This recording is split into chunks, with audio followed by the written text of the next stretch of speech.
un petit peu pédagogue. Et la première question, c'est que en fait, on parle d'impérialisme, il y a plusieurs théories autour de ça. Est-ce que déjà on peut rappeler les théories classiques de l'impérialisme et qu'est-ce que ça signifie d'apporter l'impérialisme d'un point de vue aussi marxiste? Ouais. Bah, alors peut-être qu'on peut commencer par dire ce que c'est pas d'abord, quoi. Ouais. C'est-à-dire, parce qu'en fait, le mot impérialiste, c'est pas C'est pas Alain Soral, par Voilà, exemple. par exemple. Vraiment pas du tout, quoi. Voilà. D'où le. Et- Ah, Ah bah oui, d'où le- Voilà, c'est ça. waouh, c'était très pédagogique. Ah oui, oui, oui, voilà. Ça, voilà. Non, mais donc, parce qu'en fait, c'est un vieux. C'est pas les marxistes les premiers à parler d'impérialisme, quoi. Ouais, ouais. Il y a des théories libérales de l'impérialisme Tout à et fait. tout ça.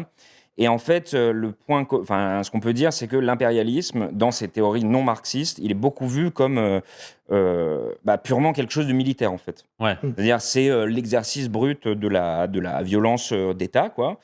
Donc, y compris de la violence coloniale, hein, d'ailleurs, dans certaines de ces théories-là. Mais ce qui est important, c'est que, en fait, c'est un résidu, un peu. C'est-à-dire que le C'est un développement. archaïsme. en Voilà, fait, c'est quoi. quelque chose d'archaïque. Le recours à la force, quoi. Voilà, Brut. c'est ça. Ouais. Alors Et que les autres, c'est la raison. voilà, c'est ça. Et en Le reste. fait, bah, Et le doux normalement- commerce, en fait. Et surtout le commerce. Ouais. C'est que normalement, le développement dans la théorie libérale, le commerce permet de réguler les conflits, en fait, quoi. Et donc, du coup, normalement, voilà, l'impérialisme, c'est les vieux empires, quoi, en fait, dans ces théories-là.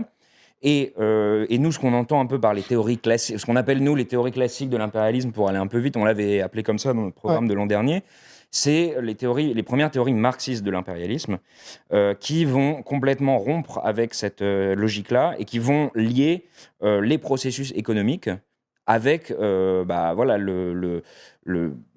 l'accélération, le durcissement des conflits militaires, quoi. Hmm.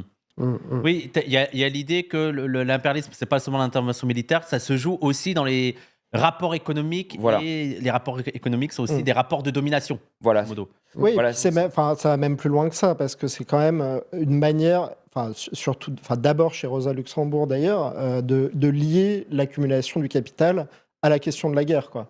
C'est-à-dire que, c'est complètement l'inverse de ce que disent les libéraux, qui ont tendance à considérer que le capitalisme permet d'amoindrir le risque de guerre. Les théoriciens classiques, au contraire, disent non, c'est extrêmement. Enfin, ils disent pas que de tout temps la guerre a été liée au capitalisme, qui n'a pas toujours existé de toute façon, mais en tout cas, c'est un accélérateur. C'est tendanciellement, ça amène à la guerre. Et on peut dire que l'histoire leur a tragiquement donné raison, parce qu'en fait, ces théories, elles apparaissent peu de temps avant la Première Guerre mondiale. Voilà. Oui, c'est les années 1910, en fait, où ça commence à apparaître. Un petit peu avant, même, avec Hilferding et tout. Et puis aussi, vraiment, parce qu'il insistait en disant que les libéraux avaient tendance à considérer que c'était des choses du passé, quoi, les empires, tout ça. Et en fait, les marxistes sont un peu les premiers à considérer que l'impérialisme est un phénomène moderne, vraiment, et que c'est le fruit d'une forme de modernité capitaliste qui...